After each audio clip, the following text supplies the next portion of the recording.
Defining love is almost impossible. Love is an emotion of deep affection towards a thing.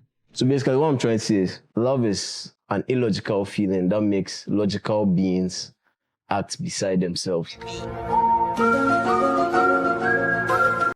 Some people have taken the church as a higher family than their biological family. The kind of support they get in the church, they don't get it in their own family. Talking stage, you can be in a talking stage, you don't even know in the talking stage. I've been in that situation before. That's Vibe Pro Max. There was a point where I felt like, this girl is moving like she likes me, this and stuff. So me, I told her that I'm not ready for anything like that too. So if that's where you're going, like, you just step on your brake right now. Sorry. She doesn't understand where she stands. You stand as per who? Like, we're all sitting in the seat of friendship. So why are you standing? No, if you sit back there. Yeah, no. What are you talking about? No, but you see, I was honest. Very strong feeling, sexual feeling towards someone, but you know you can't marry the person because it just doesn't take only sex, only touching for marriage.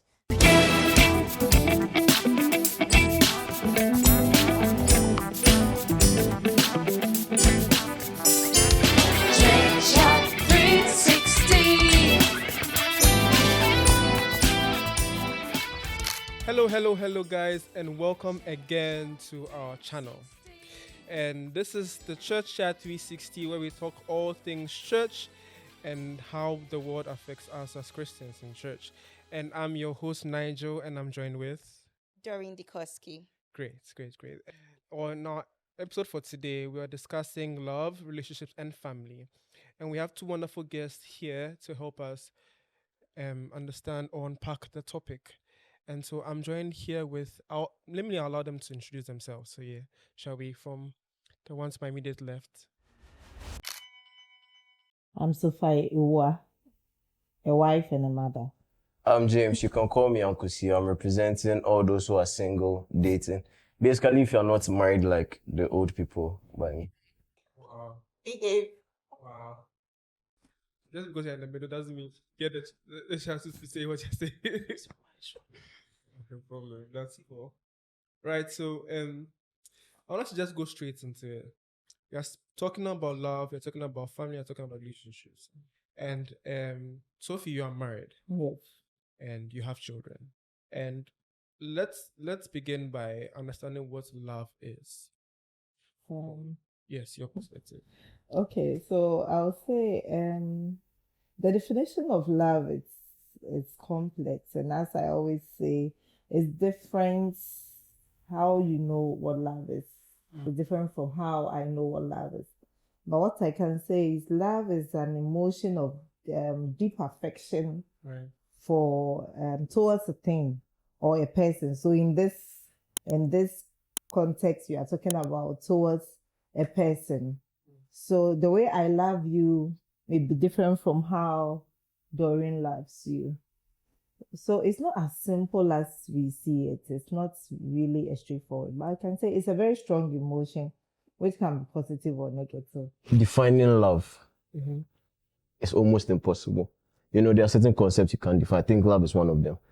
But if I were to put words to it, I'll simply say love is an illogical feeling that makes logical beings act beside themselves. Please, can you break it down? Break it down. All right, let me break it down. So basically what I'm trying to say is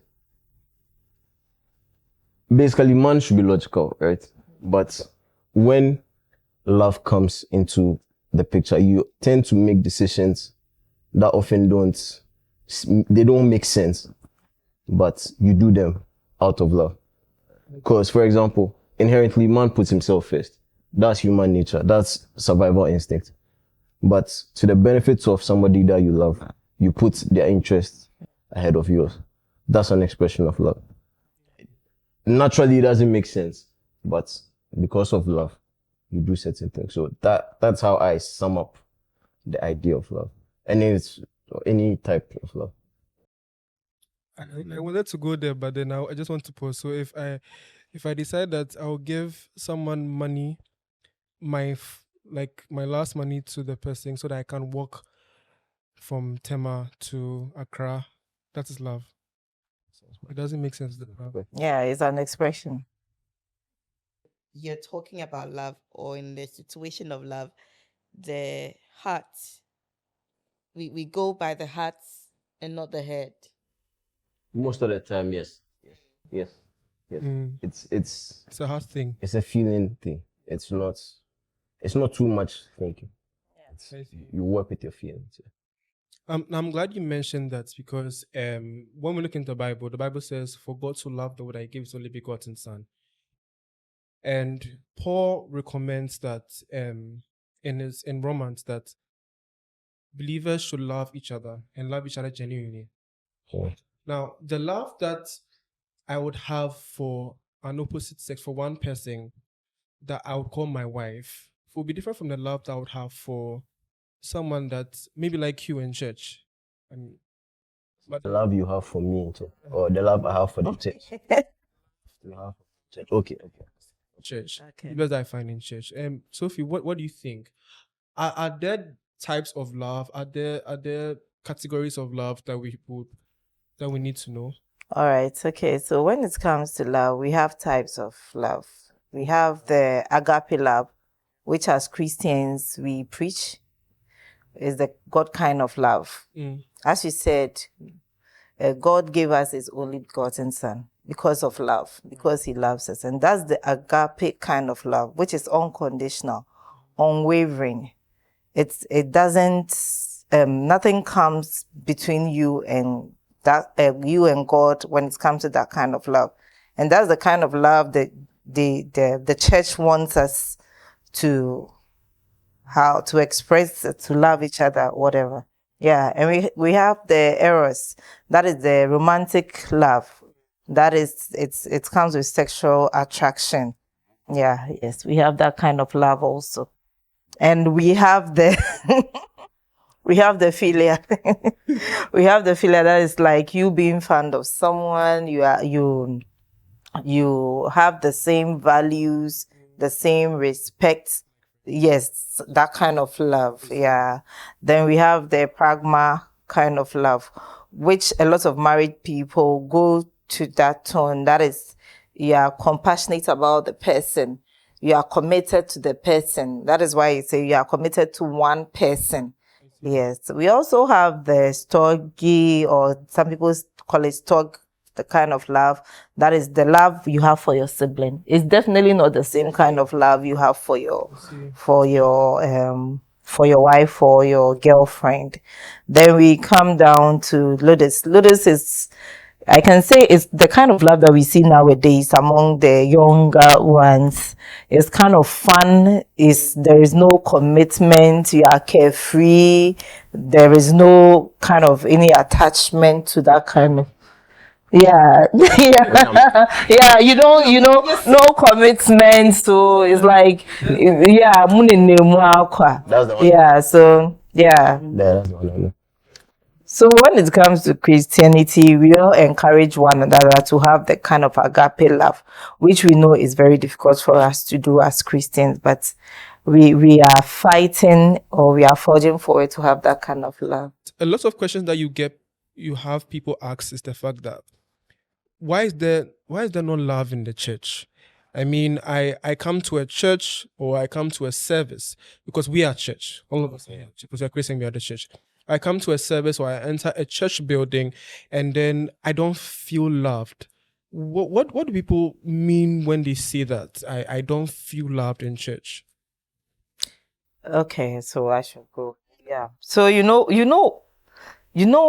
from the beginning, I gave the definition as what love means to me is not what love means to you. Okay. When people come to church, per their experiences, they would say, I feel loved, or I don't feel loved. If James sees me and James says hi, maybe we are not friends, but oh, hi, I would say, okay, these people, they are friendly, but someone may want more. Someone may want, like James, when he sees me, because we are saying hi, when I have a funeral, James have to attend. Yeah, has to attend. I think these things come out from funerals, naming ceremonies, weddings, anything that is social, like events. They need you around. Some people think, oh, I'm in church because when something happens to me, yes, and as you said, we are family. Right. Is some people in reality they have no family members, not because they are orphans or something, but the kind of support they get in the church, they don't get it in their own family. So if I come to my family, which some people have taken the church as a higher family than their biological families. Yeah. And I don't get the support, I'm not getting the love, I'm not getting the even sometimes, even graduation, they want their pastors to attend. And oh yes, oh yes, oh yes, oh yes. Doreen and I, we are leaders of the women's group, one of the groups. And sometimes the things people will say you didn't do for me. So I'm angry. You are like, we did the same thing for this person and this person is cool. But why is that when it came to you, you want us to do something different? And sometimes they also feel how they are committed to the church. It's like, yes, you should reflect in what you do for them. Okay. You understand? So that's what I can say.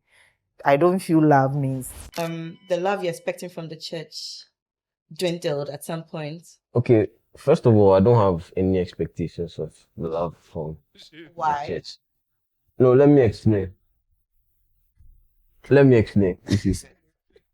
If you love from a community, Yeah. you don't just exist in a community in isolation. Because there are some people who, they come to church, they sit in the pews after service, they pick their Bible, they go. You can't be part of, you will not feel loved that way. Yeah. If I was that type, there are churches where I go to when I'm visiting. That's what I do. I don't expect to feel loved there because, one, love is a two-way street. You yourself have not shown love to anybody. So why do you have an expectation that somebody should show love to you? It's a two-way street. Exactly. Yeah. So whenever I go to a new environment, I'm not instantly expected to be loved. I do the groundwork to get myself involved. So in church, I'm either in like a department or I'm serving somehow, or maybe I talk to people, you form friendships. That's when, once there's no bond with you, there's no expression of love. And the length to which people will go for you in love, it depends on the extent of the bond, the strength of the bond you have with them. Yeah, So the closer you are with people, the more they are inclined to do for you. Yeah. But if you are looking at it from a responsibility, or it is this person's role to do this, then that's not even love. That's duty. That's not even love. So I think I'm okay with the way the church. I'm very okay with this. Can I also add something? Yeah, Doreen. Briefly. I think that like you've just said, it's a two-way street. I like that you added that. A lot of times we believe, or a lot of people in the church, or most people in the church, think that everything has to be done by the pastors and the leaders of the church. Yeah. I put myself in the pastor's shoes. A church where you've got members 500 and above, every weekend, sometimes even during the week, something is happening for someone. Yeah. Sunday, you come and preach. You're expected to come and preach and do other duties. How possibly will the pastor be able to attend every single person's program? Afar and near. Yeah. Some of them you have to travel across cities and regions. Even Jesus was limited. And so yes, a lot depends on the leadership in terms of making sure that things are in place, systems are in place to assist the love be felt, or to assist the support given to members. But it's a bit unfair to say that the pastor should be everywhere. Yeah. In my opinion. And of course, as humans as we are, if you don't do anything you're not seen, you don't do anything, people hardly know you. Yeah. And sometimes even when they have a function, the person might not even talk about it. Right. Yet the person expects you to know Yeah. and be there. Yeah. If you don't put in the efforts from your end to give out some love in the church or to do what you can to support the church, how would you expect 100% To come up. or That's more the question. come back to you? Yeah. We've got to be fair, and we've got to think through ourselves. Put yourself in the shoes of the members or the pastors or the leaders or whoever you want to judge. Judge yourself first. If I was in their shoes and I was doing this, or I wasn't extending a hand, helping out, being there, how would I expect people to be there for me? Basically, aside the fact that even like in church, we don't have to look out for, we don't have to like kind of reciprocate negativity. Right. Even though we are not supposed to reciprocate that. It's Let's difficult. be real. It's difficult. Let's be fair. Yeah. Let's be fair. It's very difficult. Yeah. Sophie mentioned the fact that agape is the love that every Christian should express, especially when it comes to church, because at the end of the day, love is sacrifice because God so loved the world that he gave. Oh, if you're expecting love, give love. And that's what James mentioned to us, that it's a two-way street.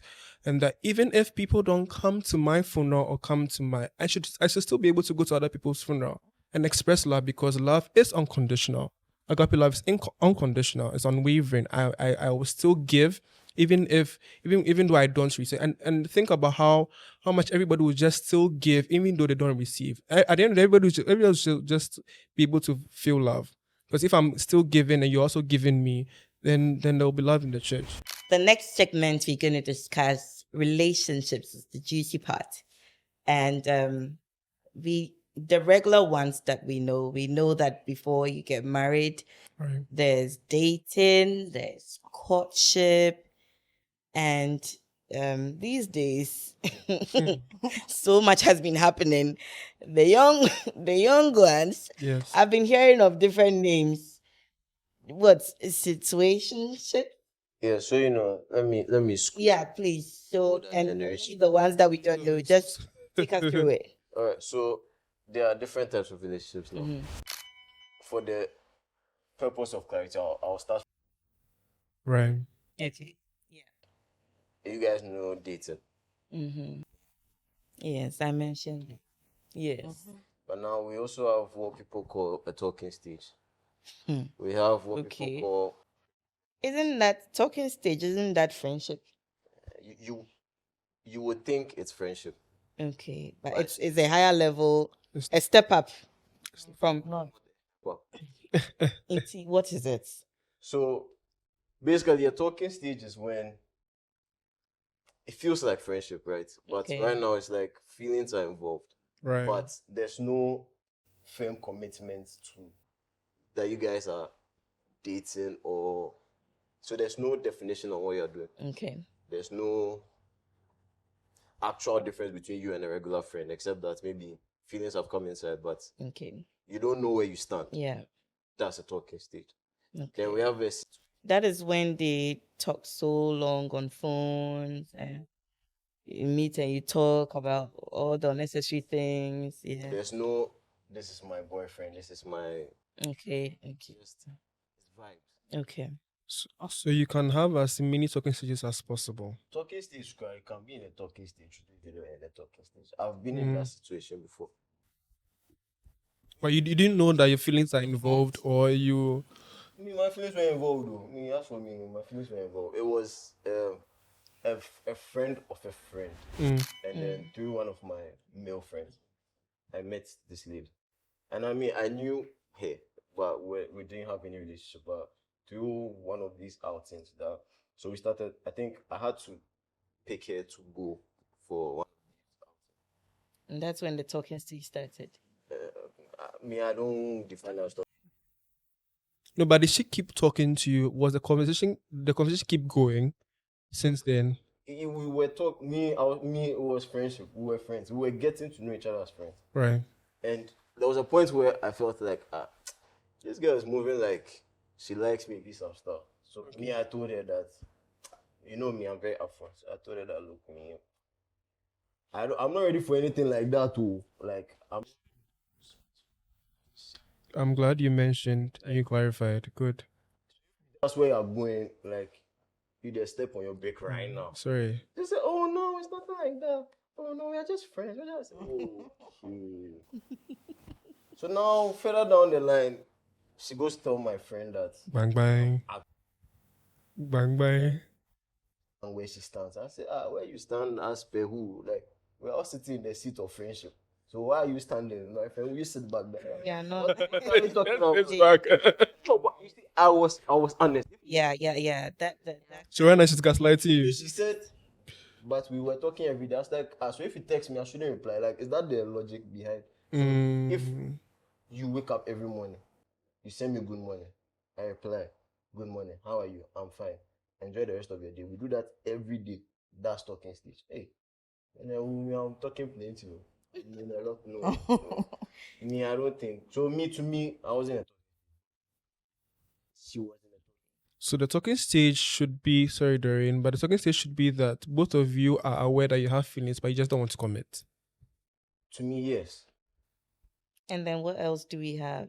Then we have situationship. Which one is that one too? That one, it's you people are together, but you haven't defined the relationship. How is that different from the talking stage? No, that one, the situationship, there's an acknowledgement of feelings. we are together. It's like we are We are together. But without labels. But no lips. There are no labels. Together. We are together. We do everything like boyfriend and girlfriend, but No labels. I've not told you, I've not asked you to be my girlfriend. You've also not accepted to be my, like, I'm not your boyfriend, I'm not my girlfriend. We are just there. Gen Z. That's Vibes Pro Max. We are vibes. So it's like the Luda's kind of love I was talking about. Carefree, no commitment. But I think these days we've got a lot of that happening. Why? You people are not ready to commit. Oh, me, I can't speak. No, you see, you're the reps. When you introduce yourself, Exactly. Thank you, Doreen. You are so smart. you boldly said it. You are the rep for the single, so you're speaking for them, please. No, but doesn't mean I'm not young, so I understand these things too.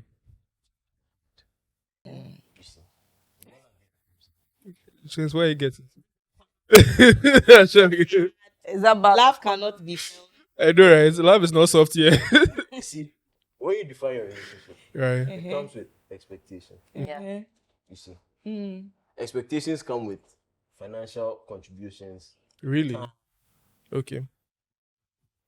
To now invest. Put in. Once you have locked in. So a lot of people will not lock in because they like the vibes, but they don't want the responsibility that comes with a relationship. Yeah. But they want to be like they're in a relationship, but they want the freedom to be able to go and do whatever they Mingle. want and not have to explain themselves to you. You know, because me, if I have a girlfriend, there are certain places I will not go out with a girl alone. Yeah. Unless it's like a very old friend, maybe we are going for like them, but I'll not Even go to that like one. a movie, or I'll not go out very late with a girl, because then now the explanation has become plenty. But a lot of people don't want to have the explanation. So if you come and complain, say, but I don't like. Yeah. So essentially, that is fraud. I want to enjoy the benefits of the thing, but I don't want to be Committed. I don't want to. So that's the fraud. carefree part of it. That's fraud. And it comes with a lot of broken hearts at the end of the day. Because one person will be slightly more invested than the other. Yeah. Of course. It's always the girl. No, it's not always the girl. Sometimes the guys go in. Yeah, there are situations where When they go in head first, they go and meet the floor. So with this situation, I want to know, like you can have more than 1, 2. Yeah, good question. Oh, okay. It's a free, 'Cause because there's no there's no commitment. commitment to be with. So like both you and the lady can have other situationships. Oh. it's dangerous. Some people want the exclusivity, but Yeah. they just don't want The title. very broad and dynamic. All right. Oh, and there's also friends with benefits. Yeah. Explain that one. That Hey, why? one, they are friends. Problem.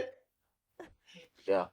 See, I like the way you just said they are friends. It means they're not even talking stage, they're not even situation. They are just friends. Okay, good. But sometimes they want to do what married people are allowed to do. Like what? They want to have sex. Sex. So that's the agreement. We are friends. So Hey. I'll not take you out. I'll not do anything for you. Oh, okay. But if I need some quick maintenance work, I'll call you and you come. Then you also come. And it's an agreement. It is. Yeah. Hey. And From there'll both sides. be no broken heart if one person decides to settle down with someone else. The other one hears that, oh, this person is going to get married, or Oh, it happens. there'll be no broken heart. Oh, they are broken now. See, Even if you It's so complicated. This new generation. I'm just happy. Just happy we've brought all those things to light, because then now we have to figure out what is the roadmap for us as Christians. I mean, are we still sticking to the traditional? It's dating, it's relationship, and then marriage, or we do friendship. I should have begun with friendship first. So we do friendship, we do talking stage, we do situationship. When we realize that I want to commit, then we date, and then we court, and then we marry. Is that what it's supposed to be now for us as Christians? I would say the ideal thing is friendship to dating, courtship to marriage. However, I will be honest enough to say people have gone through different paths and they've arrived at the same destination. I just think that is an unnecessarily difficult path to have to go through. The ideal thing is you start out as friends. You get to know each other as friends.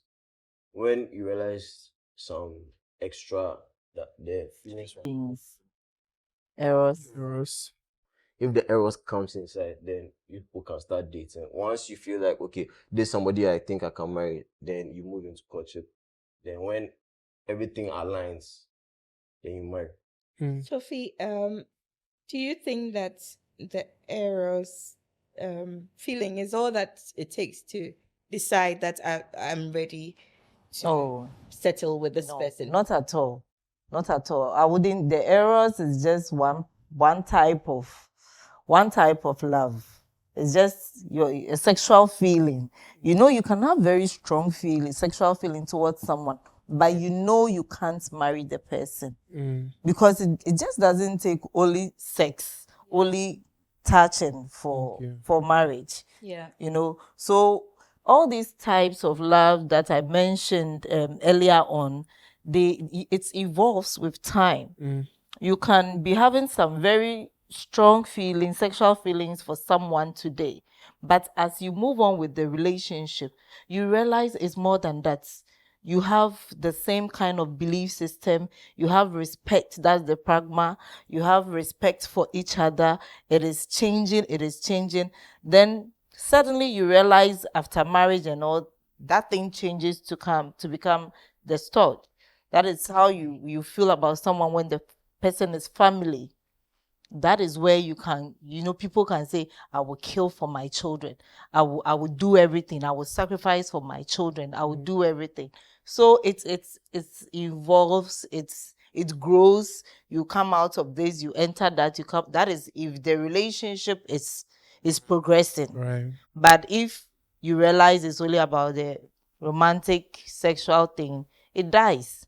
Sometimes after 3 months, you are done. That is why some girls complain, oh, he was chasing me and all that. Immediately he had me, he stopped. He only wanted to sleep with you. He have it now and he's done. Right. And the thing is, some girls also only want to sleep with the guys. It's true. Hey. Yes, there are girls, yes. Guy no hear me fe like ohuna that No, be I here know that no. women, most of the time, want to settle down. Oh, it's Want to no. settle down, or they want money, or it's either of the two. But But Doreen, like practically speaking, there are girls who boy and who like come yeah, no, and it's all penal, like and it's all done. But the moment maybe we had maybe a quananya other vista, Oh, answer that. then you see you realize the thing wasn't proper love. woman at this stage who will back off. Oh yes, there are times women have backed off a lot in this kind of thing. When I think about this, my mind is thrown to, because we are dealing with church things. I want us to bring it home. So how do you navigate relationships like that, especially in church, where you were dating someone, you broke up, and then you are in the same, maybe in the choir, in the same church group, and then you know that this person was dating this person and they broke up, and then you two, you want to date the same person. Like how do you navigate? How do you still work? How do you still serve God when you know that your ex is still in church? How do you serve God when you know that the person that because I want to bring out these issues because they persist in church. So how do you navigate that failed relationships, especially heartbreaks in church? Heartbreaks. No, I mean, okay, so failed and heartbreak. So you could choose, you pick and choose which one you want to answer. I mean, you see, the thing is, wherever there's, sometimes when it ends, there's a level of animosity towards the other person. Yeah. What I feel is the best is measure out how you feel about the person. If there's a lot of anger and resentment towards the person, as much as possible, don't get too close or too familiar with the person, because it will naturally come out towards the person. So you can give yourself, you might be in a choir together, but you don't have to sit by each other. You don't have to, when we are dancing, you don't have to have conversations with that person till you are actually ready to open up and let the person in. Because maybe the person did you wrong. You can forgive the person, but that doesn't necessarily mean the person should still be your friend. So you have to determine where you are at towards the person and then move accordingly. Because you don't have to make it so obvious to everybody that you don't, because people are dating, you're not dating, I don't like this person. You can be cordial. You can be, I don't want to use the word professional, but you can be very professional about it. And I also think that in this situation, you deliberately have to put in the emotional intelligence. Imagine if you are working together in the same space. Right. Will you leave the job? You have a good job that pays you. Are you going to leave the job because I had a relationship with my colleague and it's over? And I see him all the time, walking up and down, sometimes even leading the team to do things, and I have to follow after his lead. So that's where emotional intelligence comes in. You have to consciously talk to yourself. If this is the church you want to be, it's your family. Right. One person you're having a problem with shouldn't affect the whole vibe you have with the family. Right. You're calling in that family. And God puts us in a particular place at a particular time for a particular purpose. Is your purpose there served? Are you going to let one person cut it out? Right. And then you walk away and you mess it all up. So you got to have a real talk with yourself and decide that I don't like this person anymore. I'm really hurt, but I'm still going to be in the church. Yeah. And I'm going to deliberately decide that whatever happens around him does not affect me. And you move on. It's a mind thing. And once you're able to conquer it in the mind, you'll be fine. Yeah, I would like to add something to what Sophie Doreen said. I agree with Doreen perfectly. You're making up your mind to continue doing what you are doing in the house of the Lord without being distracted by the person. But as Christians, we also have to know that in the context of this discussion, we are talking as Christians. Yeah. As Christians, we are encouraged to abstain from sex before marriage. the more you get intimate with the person and it becomes sexual, that is when leaving becomes very difficult. Because the moment you become sexually active with someone, you do things that goes beyond even some married people, what they do. Yeah. So we still continue to encourage ourselves as Christians to abstain from sex. Yeah. To abstain from sex in this kind of relationships. Breaking up is easier Yeah. when you don't have sex.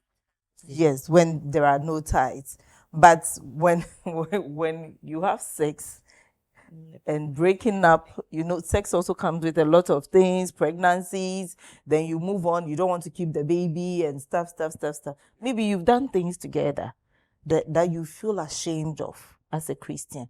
So breaking up with this kind of person, you are in the same department, especially when the person moves on before you do. When the person moves on before you do, it's not easy. Do you understand? So, yeah. Because sometimes it gets humanly very difficult. Exactly. And almost impossible. Yeah. But we pray and we ask God for strength. Exactly. Wisdom and grace to move on to the next level. James, do you have anything to add, or you good? Oh, I don't have. Have you been in such a situation before? Oh, I actually have. Hey, in the church. In the church, yes. How did you handle it? Me, I'd moved on, so yeah.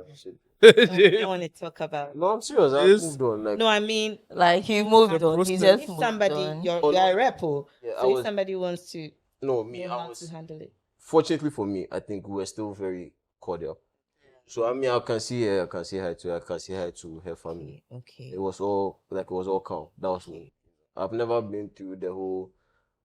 When I see the person, I want to slap the person. Like, I've never had that level of animosity towards somebody I've been involved with, because I feel like even after the relationship, I still have like a lot of care towards the person, irrespective of how it ends. Yeah. But that's just me. Like, I'm not. But yeah. So me, I think one thing you can also do is consciously pray for the person. I think that also helps you a lot. Yeah. As a Christian, as you keep praying for the person, you realize that the pain goes away. Yeah, the pain. Yeah. That was one thing I've also learned. It'll be hard, but it has to be done. Dorian, I'm glad you mentioned it, because there are so many people in the church that are very bitter over a particular relationship, and they realize that even up to now, they're still not married because they're still bitter. They haven't let go. They haven't let go. And because of one thing that person did and the relationship foiled or got foiled, it's hard. And I'm happy you mentioned that we should pray for the person, because the once you pray for people, the love of God, which is shed upon your hearts, like moves out to them too as well, and it makes it easier for you to handle it. ChurchChat360.